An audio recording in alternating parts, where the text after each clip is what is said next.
สวัสดีจ้าสวัสดีท่านผู้ชมทุกท่านนี่เป็นผลการออกรางวัลหวยฮานอย VIP ประจำวันที่11สิงหาคม2569รางวัลเลข2ตัวรางเลขที่ออก4747รางวัลเลข5ตัวรางเลขที่ออก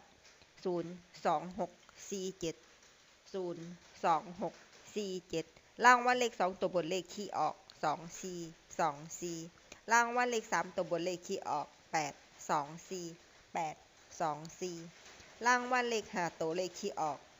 24824 24824นี่ก็เป็นผลออกมันหวยฮานอย VIP ประจำวันที่11สิงหาคม2569ขอให้โชคดีมีชัยถูกหวยฮานอย VIP ได้รับเงินกันทุกคนด้วยจ้าฝากไว้ในด้วยจ้าซับสไครบ์กดติดตามและเป็นกำลังใจขอขอบคุณทุกท่านที่เข้ามารับชมและรับฟังแล้วมาพบกันใหม่ในผลการออกหวยฮานอยในวันพรุ่งนี้สำหรับมื้อ